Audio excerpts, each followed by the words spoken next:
Assalamualaikum warahmatullahi taala wabarakatuh. Waalaikumsalam warahmatullahi wabarakatuh. Alhamdulillahilladzi akrama man ittaqa bi mahabbatihi wa aw'ada man khalaqahu bi ghadabihi wa 'adabihi. Asyhadu an la ilaha illallah wahdahu la syarika lah wa asyhadu anna sayyidana wa nabiyyana Muhammadan 'abduhu wa rasuluhu alladzi la nabiyya ba'dahu. Allahumma salli wa sallim wa barik ala sayyidina Muhammadin wa ala alihi wa ashabihi ajma'in. Ayyuhal hadirin, ittaqullaha haqqa tuqatih wa la tamutunna illa wa antum muslimun. Faqad qala Allah ta'ala fi kitabihil karim wa huwa asdaqul qailin. A'udzu billahi minasy syaithanir rajim. Bismillahirrahmanirrahim. Ya ayyuhalladzina amanu taqullaha haqqa tuqatih wa la tamutunna illa wa antum muslimun. Al-ayah wal ma'na wallahu a'lam bi muradi. Amma ba'd. Al-mukarram wal mukarramun, para alim ulama, para asyadid, para hujjah, tokoh masyarakat yang saya hormati dan mudah-mudahan dimuliakan oleh Allah Subhanahu wa taala. Puji syukur kehadirat Allah Subhanahu wa taala. Seraya kita mari mengucapkan syukur alhamdulillah. Mari kita persembahkan kehadirat Allah Subhanahu wa taala yang mana berkat taufik dan hidayahnya dalam kesempatan yang berbahagia ini kita masih bisa melangkahkan kaki bermuajahah bertatap muka dalam rangka ta'liman li thalabul ilmi. Mudah-mudahan langkah kita akan menjadi saksi nanti di yaumil qiyamah, dan apa yang kita lakukan mendapatkan pahala di hadapan Allah Subhanahu wa taala yang akan kita petik hasilnya nanti di yaumil qiyamah. Amin ya Allah ya rabbal alamin. Sholawat ma'asalam semoga tercurah kepada junjungan kita baginda yang mulia Rasulullah Muhammad sallallahu alaihi wasallam, para keluarga, para sahabat dan para pengikutnya, termasuk kita yang hadir di tempat yang berbahagia ini. Amin amin ya Allah ya rabbal alamin. Hadirin masyarakat muslimin rahimakumullah. Insyaallah mudah-mudahan riungan kita, kumpulan kita di tempat ini akan menjadi saksi nanti di yaumil qiyamah. Karena sebagaimana Rasul katakan dalam sebuah keterangannya bahwa manusia yang mau berkumpul dalam acara atau dalam majelis ilmu, maka insyaallah Allah akan memudahkan kepadanya jalan menuju surganya Allah Subhanahu wa taala. Jadi tidak usah berpikir kita dapat apa di tempat ini, kita dapat ilmu apa di tempat ini. Insyaallah Allah sudah catat langkah kaki kita, duduk kita di tempat ini, insyaallah sudah dicatat di hadapan Allah Subhanahu wa taala. Yang betul bagi hujan, Rasul katakan, man salaka tariqan ilal ilmi sahalallahu taala tariqan ilal jannah. Barang siapa orang yang mau melangkahkan kaki ke majelis ilmu, maka insyaallah Allah akan memudahkan kepadanya jalan menuju surganya Allah Subhanahu wa taala. Amin ya Allah ya rabbal alamin. Wa amin ibu. Dan ngaji mah biar banyak aminnya, biar dapat pahalanya. Bu, ngantuk nggak bu? Water, ngantuk nggak? Kalau ngantuk mas ada saus,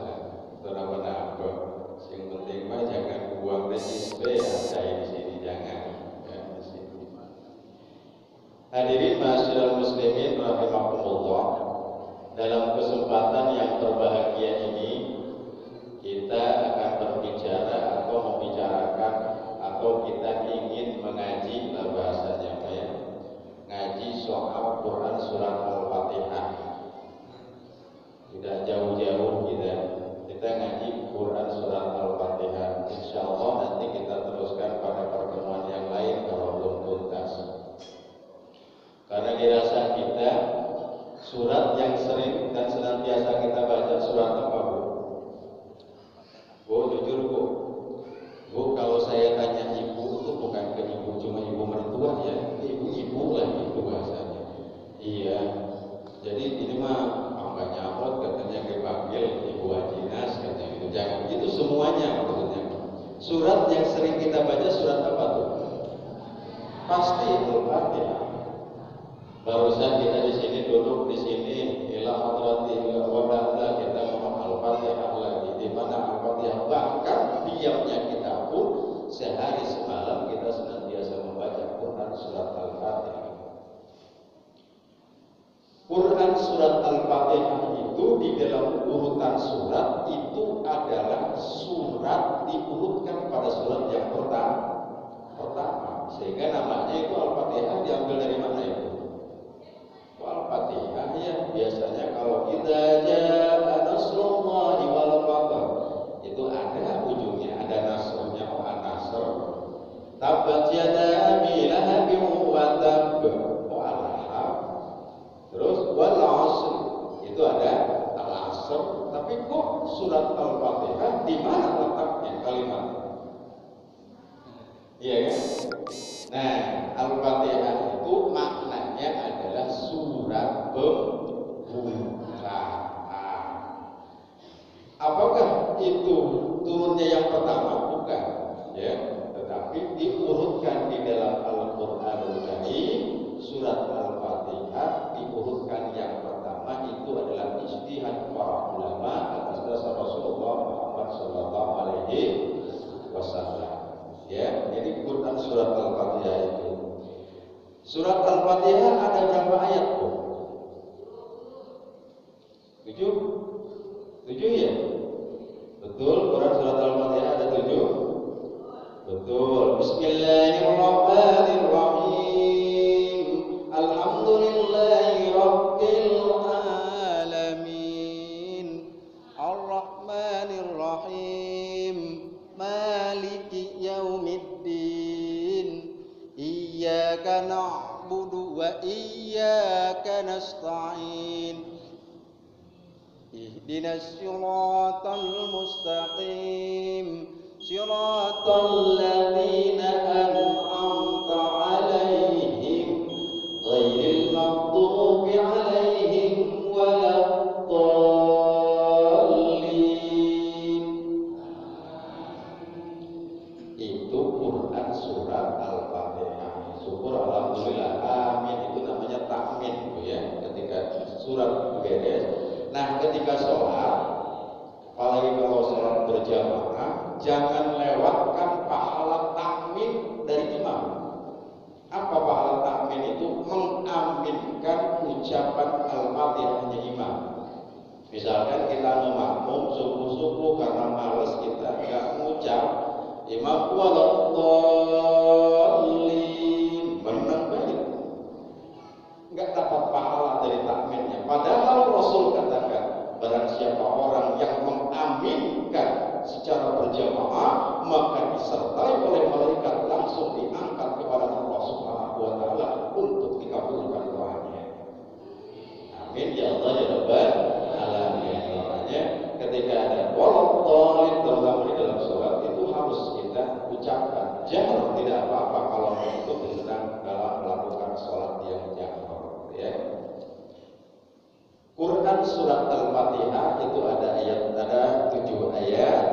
Ini termasuk dalam kategori surat Makkiyah.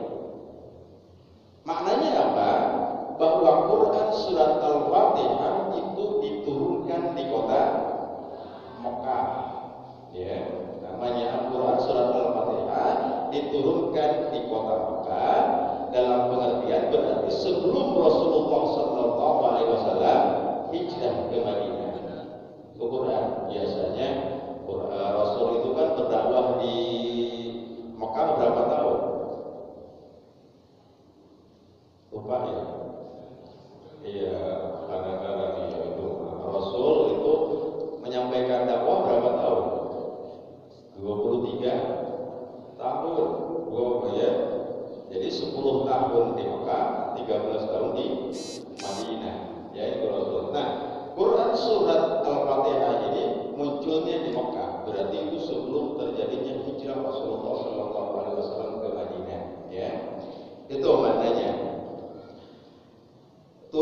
juga ayatnya terdiri dari 7 surat, ya, 7 surat.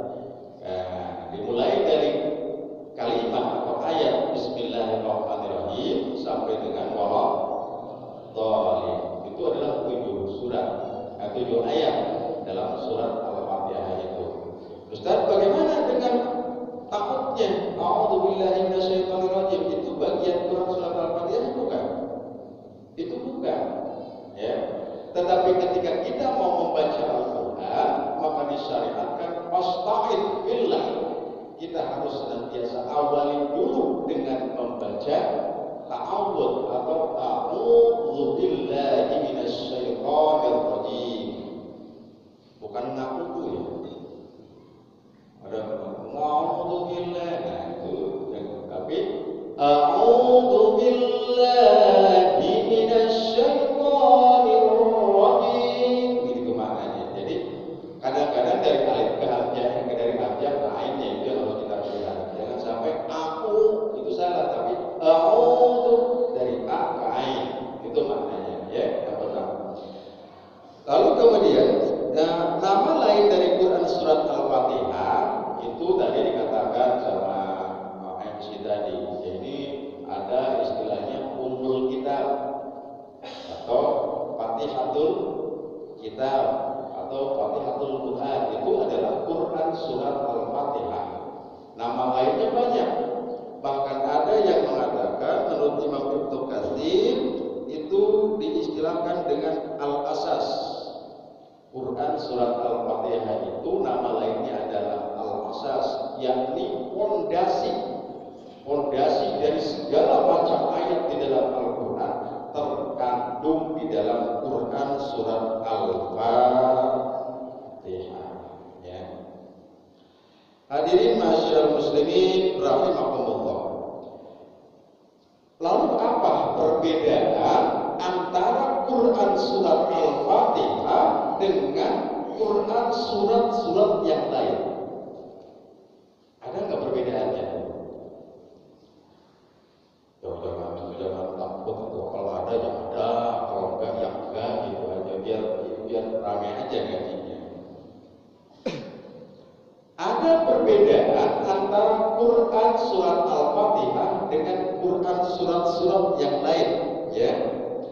Salah satu perbedaan atau keutamaan dari surat Al-Fatihah yang pertama adalah Quran surat Al-Fatihah mengandung fondasi dalam setiap aspek agama Islam, terutama yang sifatnya tauhidiyah atau tauhidullah atau akidah kepada Allah Subhanahu wa ta'ala.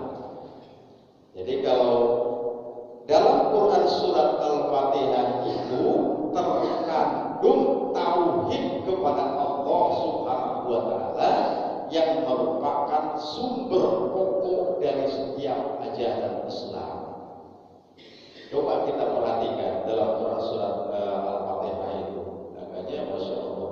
Makanya kalau menurut Imam An-Nawawi dalam Al-Adhkar dikatakan ada rukunnya ketika membaca surat Al-Fatihah itu. Tasdidnya harus dipelihara, makharijul hurufnya harus dipelihara, tartibnya pun harus dipelihara. Misalkan kita ngeyel sholat, Bismillahirrahmanirrahim, Alhamdulillahirabbil alamin, ghairil maghdubi alaihim waladdallin, Ar-Rahmanirrahim, Maliki, itu sah kan? Tidak sah, karena harus tartib berurut. Kalau tidak berurut maka tidak sah, walaupun secara keseluruhan itu dibaca. Sok sambil ngopi, emang enak kalau itu. Kalau ngaji sambil ngopi. Nah, di dalam Quran surat Al-Fatihah itu mengandung tentang tauhid kepada Allah Subhanahu wa ta'ala. Saya mau tanya, tauhid itu apa sih? Tauhid atau akidah itu apa? Tauhid atau akidah itu adalah keyakinan kita tentang Allah Subhanahu wa ta'ala. Ya. Yang membedakan antara orang Islam dengan bukan orang Islam itu adalah tauhid.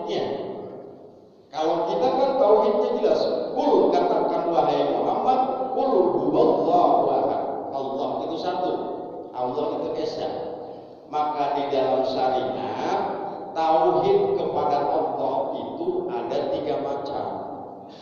Kadang-kadang kita mau percaya kan dari rukun iman ada 61 iman kepada Allah. Nah, iman kepada Allah itu ada 3 macam. Pertama, ada yang namanya tauhid rububiyah. Apa Bu? Tauhid rububiyah. Oh, kalau bilang ibu berarti ke sebelah sini. Apa Bu tadi Bu? Tauhid rububiyah. Apa sih Ustaz tauhid rububiyah itu? Tauhid tentang mengesahkan Allah, bahwa Allah yang menciptakan alam dan seisinya, bahwa Allah yang mengatur alam dan seisinya. Tidak ada yang mampu menciptakan alam ini selain Allah, tidak ada yang memelihara alam ini selain Allah, tidak ada yang mampu memberi rezeki selain Allah.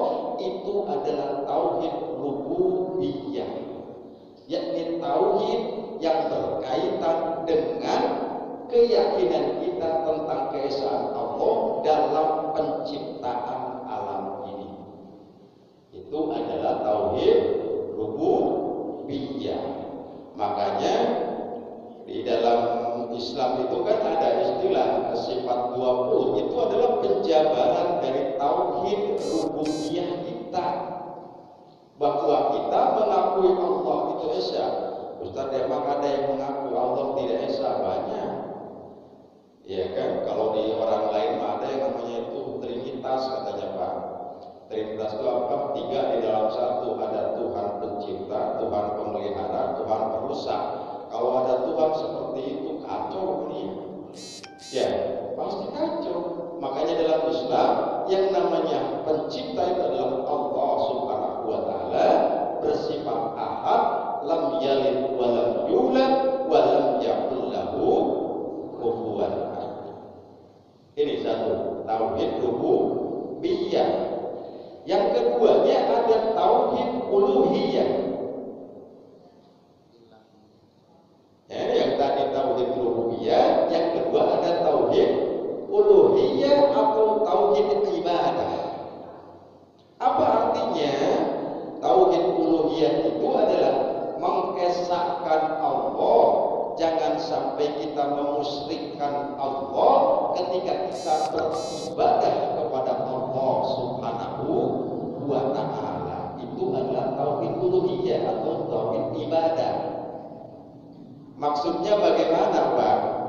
Tauhid uluhiyah yang berkaitan dengan ibadah itu, kita ketika melaksanakan ibadah tidak ada pandangan selain dari ingin mendapatkan keridhaan Allah Subhanahu wa ta'ala. Kan ada kadang-kadang orang melakukan zakat, infak, sedekah bukan karena Allah tetapi izin. Itu maknanya jauh dari nilai ibadah kepada Allah. Kita kan biji sewa duitnya numpuk ning lemari bertumpuk-tumpuk deposito kata tapi enggak zakat, izinlah kalau Allah. Dia ketika mengeluarkan hakikatnya bukan ibadah, tetapi itu adalah nilai keriaan kepada Allah, bukan pahala yang dia dapatkan, tetapi justru adab Allah Subhanahu wa ta'ala. Itu tauhid uluhiyah dalam ibadah kita. Maka ketika kita beribadah kepada Allah, landasan kita dalam beribadah hanya Allah Subhanahu wa ta'ala. Berangkat ngaji ke masjid, kadang-kadang lamun orang lunga isi, lamun lunga kita lagi ngantuk bisa remeh dia. Lu ambillah isin sama orang lunga mah.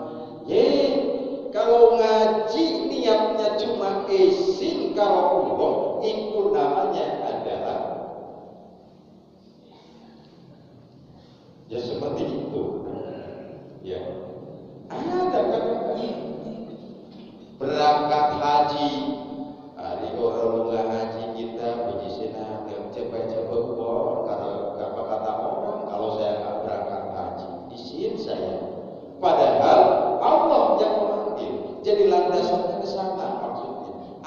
apapun ibadah yang kita lakukan, seluruhnya landasannya adalah karena li'a'la kalimatillah wa limardatillah, hanya untuk mendapatkan keridhaan dari Allah Subhanahu wa ta'ala. Dimaknai seperti itu. Itu adalah tauhid uluhiyah atau tauhid ibadah. Artinya apa?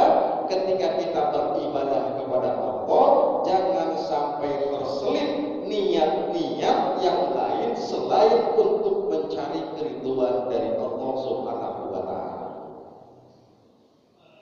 Mau ngaji ya Pak RT, walaupun kegemuran 7 balik juga enggak mau. Allah kalau Pak RT kegemuran sekalipun dia mau, insya Allah.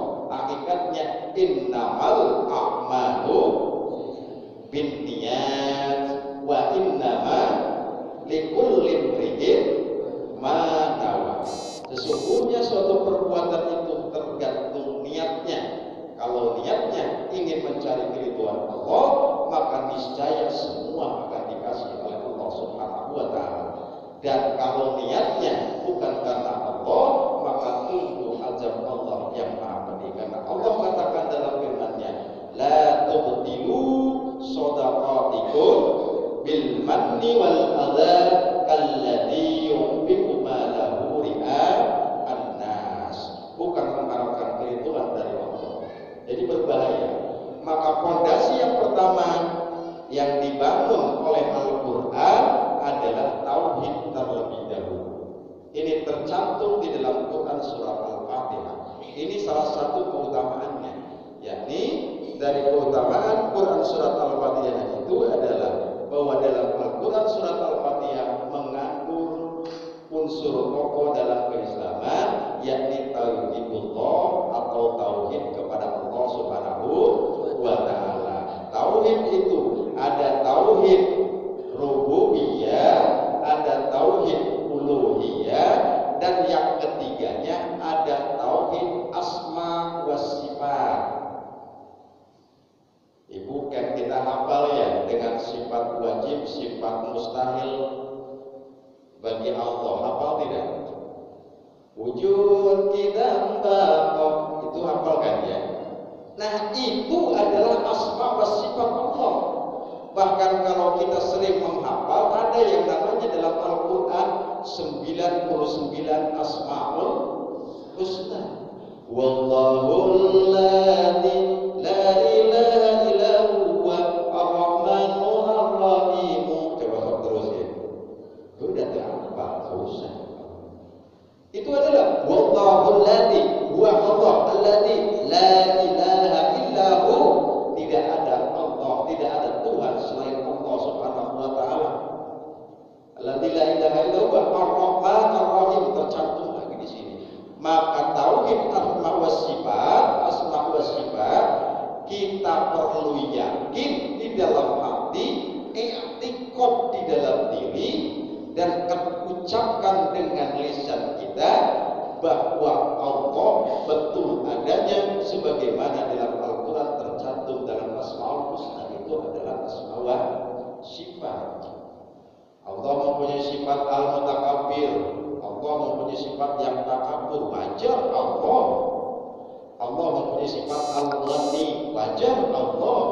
Maka kalau kita takabur, tidak seberapa sombong kita. Ingat, kalau kita memiliki sifat Allah, kita lebih tinggi derajatnya daripada setan dan iblis.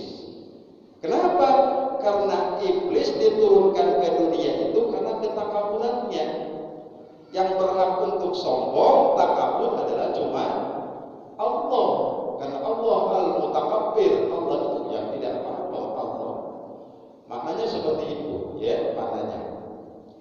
Ini keutamaan yang pertama dari Quran surat Al-Fatihah, bahwa Al-Quran surat Al-Fatihah itu mengandung unsur-unsur pokok ketauhidan umat Islam.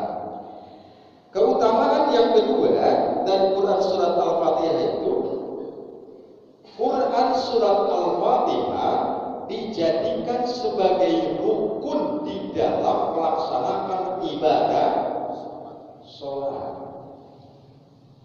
Orang berdiri berdiri terus saja berdiri duduk, tetapi tidak baca Quran surat Al-Fatihah, itu mah bukan sholat, lagi senam. Ya, lagi senam. Jangan salah, memang sholat itu menyehatkan karena memang banyak gerakannya bagus. Kalau dia tidak bacaan, maka itu bukan sholat, tapi lagi latihan senam. Kalau dia berdiri saja tapi tidak ada gerakannya, tapi baca Quran surat Al-Fatihah, usolli fardul maghribi salah raka'atin mustaqbilal qiblati ada ma'muman lillahi ta'ala Allahu akbar, tapi diam aja. Bismillahirrahmanirrahim, al-dhalin beres. Diam aja. Salat bukan? Salat bukan? Salat. Bu? Salat. Bingung. Bukan, dia malah lagi ngapalin bacaan Quran surat Al-Fatihah. Karena yang nama sholat itu ada rukun qauli, ada rukun fi'li. Rukun qaulinya ucapan, apa diantaranya? La sholata liman lam yaqra bi Fatihatil kitab. Tidak sah sholat seseorang kalau dia tidak membaca Quran surat Al-Fatihah. Makanya barangkali Allahu Akbar, Allahu Akbar, Allahu Akbar tidak baca Quran surat Al-Fatihah, maka itu auta hilang sudah. Putus, tidak jadi sholatnya karena Quran sholat itu ada rukun qauli, ada rukun fi'li. Karena mana sholat itu muftatahatun bit takbir wa muftatamatun bit taslim bisyarah itu khususah, yakni perbuatan yang dimulai dengan takbiratul ihram dan diakhiri dengan salam dengan syarat dan ketentuan tertentu. Syarat ketentuan tertentunya apa? Yakni ada rukun qauli dan rukun fi'linya. Sujud harus begini, rukuk harus begini. Itu sudah diatur. Shallu kama ra'aitumuni usolli, kata Rasulullah. Sholatlah kalian seperti yang aku contohkan dalam melaksanakan sholat. Itu maknanya.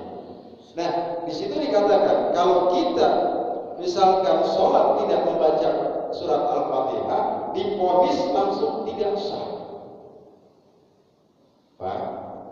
Jadi kalau kita sholat tanpa membaca Quran surat Al-Fatihah, sholatnya tidak sah. Itu satu.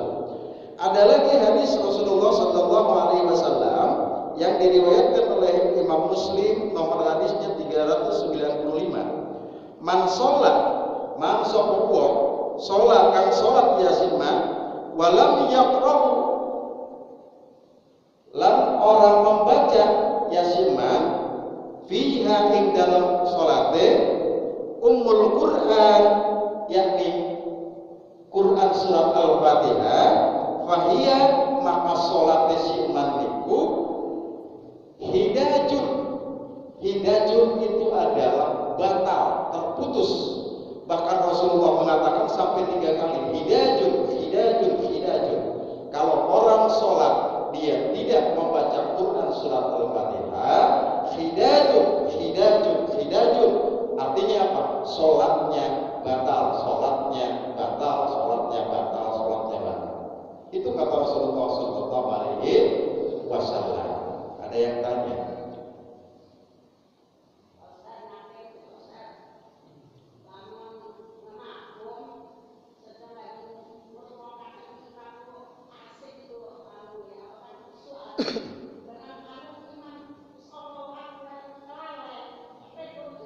Kelalen baca surat Al-Fatihahnya, tapi posisinya ngemakmum ya.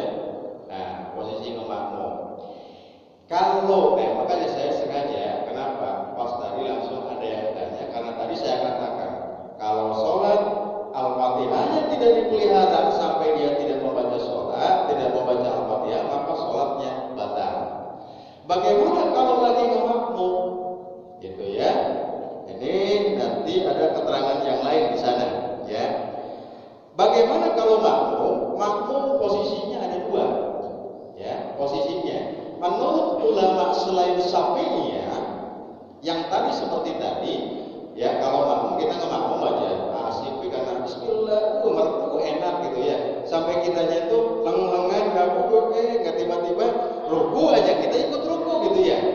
kita ikut ruku saja. Bagaimana ini si makmum? Maka menurut ulama selain Syafi'iyah itu sah sholatnya selesai. Bagi yang makmum, ya, bagi yang makmum. Tetapi kalau menurut Imam Syafi'i itu tetap saja dia harus membaca surat Al-Fatihah. Bagaimana kalau lupa sholat? Oke, lupa. Itu maknanya seperti itu. Di sini dikatakan ya, Imam Asy-Syafi'i beliau menyandarkan keterangannya itu dalam hadis tadi, la sholat liman lam yaqra bi Fatihatil Kitab tadi, bahwa tidak sah sholat seseorang kalau dia tidak membaca Quran surat Al-Fatihah. Ya, ini kalau khusus untuk makmum. Bahkan di dalam kitab Safinatun Najah dikatakan wa tajibu fi kulli rak'atin, dan wajib dalam setiap rakaat sawa'un, apakah itu sholat as-sholatu sirriyatun, yakni sholat yang dilembutkan suaranya, artinya bukan jahar kayak sholat zuhur, sholat asar gitu. Itu sholat sirriyah, artinya suaranya tidak dikeraskan, ya. Lalu kemudian wal jahriyatu, dan sholat yang dikeraskan seperti maghrib, isya, subuh, ya. Si imam di depan, makmum di belakang, imam baca Al-Fatihah, makmumnya tidak. Maka menurut kitab Safinatun Najah di sini dikatakan, ya, wasawaun, dan sama saja, wal imam wal makmum wal munfaridu li khabari sahih la salat liman lam yaqra bi Fatihatil Kitab. Artinya begini, menurut keterangan ini dalam kitab Safinatun Najah dikatakan bahwa wajib pada setiap rakaat siapapun dia yang melaksanakan sholat, baik sholat yang sifatnya sirriyah atau jahriyah, baik munfarid atau jamaah, karena hadis tadi la sholata liman lam yaqra bi Fatihatil Kitab. Ini menurut Syafi'iyah. Kita ikut yang mana? Lebih baik ikhtiyar kita, kehati-hatian kita dalam beribadah, maka dahulukan kita membaca Quran surat Al-Fatihah itu. Tetapi ada pendapat yang mengatakan tetap sah sholatnya kalau itu makmum atau berjamaah. Di situ letaknya sholatul jamaati afdalu min sholatil fardhi wa hiya. Berapa derajat kan? Alhamdulillah masih. Iya. Di situ letak pentingnya. Kenapa? Sholat berjamaah itu nilai pahalanya 27 derajat dibanding sholat secara sendirian. Sendirian apalagi Rasul katakan asyaratul nafarin la yaqbalullahu ta'ala sholatahu. Salah satunya adalah rajulun shalla wahidan bi ghairi qira'atin. Ada 10 golongan manusia yang tidak akan diterima oleh Allah sholatnya. Salah satunya adalah seorang laki-laki yang sholat sendirian, bacaannya ngancok. Maka ketika berjamaah, apapun yang dilakukan imam, maka insya Allah menurut satu pendapat itu merusoh apa yang dilakukan oleh makmum. Itu maknanya. Jadi kembali bahwa tadi dikatakan bagaimana kalau kita ketinggalan, tak lupa, tak apa. Kalau lupa beneran insya Allah jangankan lagi seperti itu kan. Ya, lagi siang-siang kita makan 12 piring habisnya kan nggak batal kalau lupa. Karena rufi al-qalam an-thalasin, diangkatnya ucapan dari insan yang terkena hukum dalam syarah itu kecuali 3 macam golongan manusia. Siapa yang dia lupa sampai dia ingat. Tetapi tentu nanti di kemudian hari seperti ini harus kita ikhtiar. Tidak kena kita hukum, tidak berdosa orang yang lupa sampai dia ingat. Terus juga dari anak kecil sampai dia dewasa, dari orang gila sampai dia sehat. Orang gila itu enggak kena kitab agama, tidak kena hukum taklif, tidak dosa, tidak apa. Orang gila mau telanjang keliling kampung enggak dosa. Sama dengan orang lupa. Orang lupa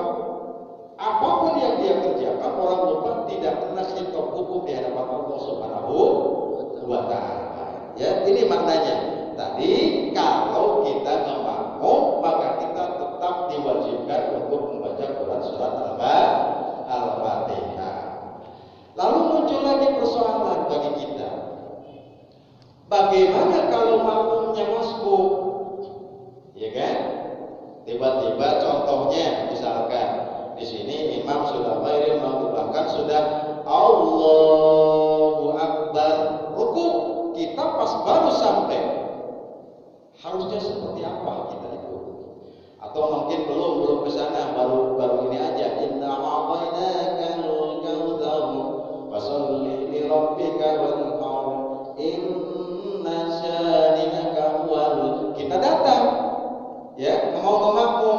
Imam kan udah mau huwal abada Allah. Kita baru sampai tapi baru dibuat. Harusnya bagaimana? Atau Ustaz, apa harus baca iftitah terlebih dahulu saya? Atau saya harus langsung baca Quran surat Al-Fatihah, atau saya harus ikut ruku ke imam?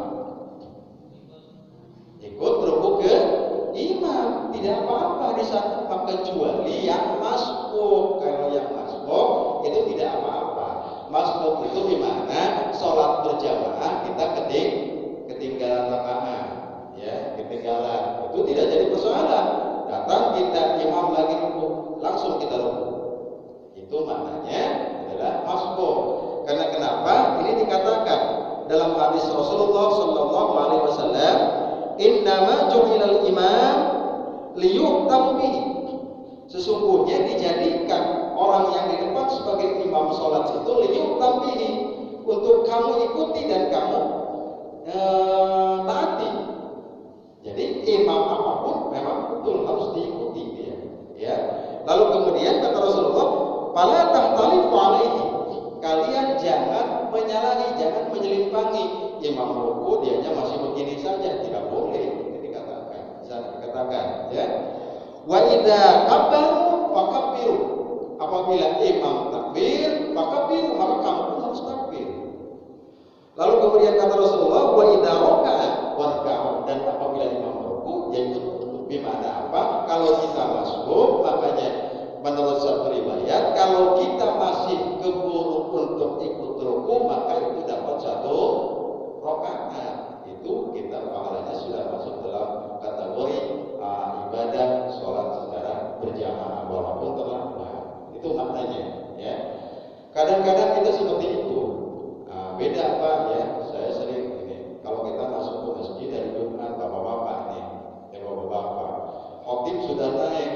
Assalamualaikum warahmatullahi wabarakatuh. Nah, dan awal sudah, khotib sudah alhamdulillah, alhamdulillah, gitu ya. Alhamdulillah kita datang Allahu Akbar sholat. Sholat apa itu? Ya, sholat, ya sholat ya Allah alam, atau sholat mutlak atau sholat apa. Tapi sebaiknya ketika ada persoalan seperti itu ya, kalau khotib sudah naik, kita datang lebih baik Mas'al dengarkan, karena kan kata Marokinya apa coba? Apabila orang kalau khotib sudah naik, faida syaitul khotib ala mimbar, ya kan? Kalau khotib sudah naik ke mimbar dan dia sudah mulai berkhotib, maka faqad lagu wa man tahu fala jumatalah. Kalau kita awasyara bi rasihi atau biyadihi, kita isyarat ada anak lewat, diam kamu. Itu saja sudah sedikit menghilangkan kita dalam berjumatan. Makanya lebih baik untuk atau Ustaz saya nggak dapat pahala sholat sholat tahiyatul masjid dong. Makanya datangnya mungkin 30 jam sebelum.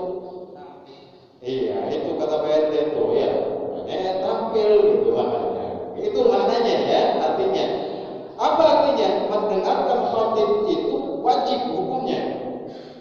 Kalau orang sholat Jumat, rukun khutbah itu kan rukun sholat Jumat itu kan salah satunya khatib, mendengarkan khatib. Kalau kita tidak mendengarkan khatib, ya kadang-kadang kita malahin, ya Pak ya, kajiannya.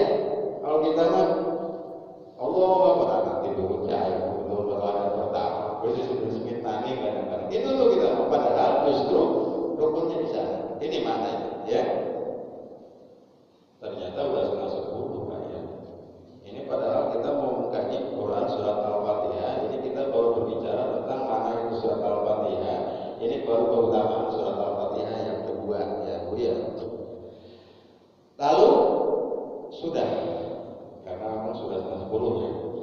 Satu ayat saja barangkali.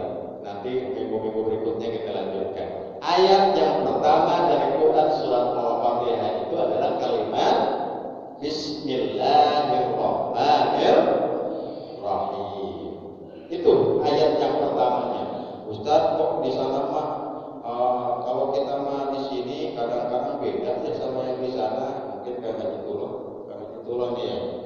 Sebentar lagi berangkat barang di sini kita sering kalau mau baca Quran tuh Bismillahirrahmanirrahim. Inna anzalnahu fi lailatul qadar. Itu kita di sini kan di Indonesia. Barang sampai ke sana, ghairil maghdubi 'alaihim waladdallin. Inna anzalnahu fi lailatul qadar. Bismillahirrahmanirrahim. Sini dia kadang-kadang ke sana. Karena memang apa artinya itu kalau yang kita di jahar, kalau yang di sana di sir. Itu maknanya. Jadi nggak usah diperdebatkan. Syekh Sudes, tahu Syekh Sudes? Syekh Sudes itu imam besar Masjid Al-Haram, ya, Masjid Al-Haram, Syekh Sudes. Beliau diundang ke Indonesia, imamnya sholat di Masjid Istiqlal. Jamaah sudah yakin bahwa Syekh Sudes setelah ghairil maghdubi 'alaihim waladdallin pasti akan mengucapkan langsung baik ayat, tapi ternyata pakai bismillah. Bismillahirrahmanirrahim. Ternyata disitulah toleransinya, disitulah menghargai. Ikhtilaf ummati rahmatun. Perbedaan itu adalah rahmat. Cuma yang jelas, kullu amrin dibalin la yubda'u bi bismillahirrahmanirrahim fahuwa abtar. Kullu amrin dibalin la yubda'u bi bismillahirrahmanirrahim fahuwa abtar. Suatu perbuatan yang tidak dimulai dengan kalimat Bismillahirrahmanirrahim maka terputus keberkahannya di hadapan Allah Subhanahu wa Ta'ala. Makanya ini kalimatnya kadang-kadang kita ya nganggap sepele, padahal Rasulullah Shallallahu Alaihi Wasallam jelas-jelas memerintahkan kita untuk senantiasa mengucapkan Bismillah ketika mau mengucapkan sesuatu atau melakukan sesuatu. Ini jelas karena Rasul katakan dalam hadisnya, kullu amrin libalin la yuhdahu bi bismillahirrahmanirrahim bahwa abtar. Sesuatu yang tidak dimulai dengan bismillahirrahmanirrahim maka terputus keberkahannya di hadapan Allah Subhanahu wa Ta'ala. Dan yang paling penting, di mana kita mengucapkan bismillah? Dalam setiap kita mau melakukan perbuatan baik dan beribadah kepada Allah Subhanahu wa Ta'ala. Tapi Ustaz, gimana saya mau merokok bismillah dulu? Ya kan, mungkin. Kan tadi, kapan kita mau mengucapkan bismillahirrahmanirrahim? Ketika kita mau melakukan perbuatan baik. Bahkan dalam sebuah hadis ini dikatakan, ini hadis riwayat dari Imam At-Tirmidzi, dikatakan bahwasanya ketika kita mengucapkan kata bismillahirrahmanirrahim dalam setiap aspek kehidupan kita, ketika kita mau melakukan apapun itu, Rasul katakan dalam sebuah hadisnya, ini dikatakan satu baina ayunil jinni wa baina auratin bani adam idza wada'a ahaduhum saubahu ayyaqulu bismillahirrahmanirrahim. Penghalang antara mata jin dan aurat Bani Adam apabila salah seorang dari mereka melepas pakaiannya ialah dengan mengucapkan bismillahirrahmanirrahim. Ini maknanya apa? Maaf, punten. Kalau kita mau berhubungan suami istri minimal bismillahirrahmanirrahim. Kenapa? Ini akan jadi penghalang dari penglihatan jin. Ini dikatakan dalam sebuah hadis, kan kebayang, Masya Allah, kamu kalau jin bisa melihat kita dalam posisi seperti itu enak amat, tapi kita digelang-gelang jin. Iya kan? Maka kalau itu tidak membaca Bismillahirrahmanirrahim, tetapi ketika baca Bismillahirrahmanirrahim, maka otomatis penglihatan jin akan terhijab oleh ucapan Bismillahirrahmanirrahim kita. Apalagi dilanjut dengan bacaan khususnya. sepele Islam itu kalau kita menyepelekannya. Tetapi Islam itu gampang, cuma Islam tidak bisa digampang-gampangkan. Islam itu mudah, tetapi tidak bisa dimudahkan. Ini dikatakan di sana ya, bahwa kalau kita mau melakukan sesuatu, dicontohkan oleh Rasulullah SAW minimal membaca Quran surat Al-Fatihah. Kalau tidak tuntas Bismillahirrahmanirrahim, satu ayat. Wallahu a'lam. Mudah-mudahan Allah senantiasa melimpahkan keberkahan dalam setiap aspek hidup kita yang kita lakukan, baik sifatnya ibadah kepada Allah ataupun amalia-amalia yang lainnya. Amin ya Allah ya Rabbal alamin. Mungkin itu saja dulu barangkali, karena memang waktunya sudah jam 9:30 lewat. Insya Allah mudah-mudahan kita masih diberikan kesempatan pada pertemuan yang lainnya. Insya Allah kita akan lanjutkan nanti, kita akan berbicara tentang Quran surat Al-Fatihah selanjutnya, serta surat-surat yang pendek nanti akan kita bahas dalam pertemuan-pertemuan yang lainnya. Insya Allah mudah-mudahan langkah kita sekali lagi dibalas oleh Allah Subhanahu wa taala. Amin ya Allah ya Rabbal alamin. Dan kita senantiasa diberikan kesehatan serta kemauan dan etikat untuk senantiasa mencari keriduan di hadapan Allah Subhanahu wa taala. Amin ya Allah ya Rabbal alamin. Demikian barangkali kurang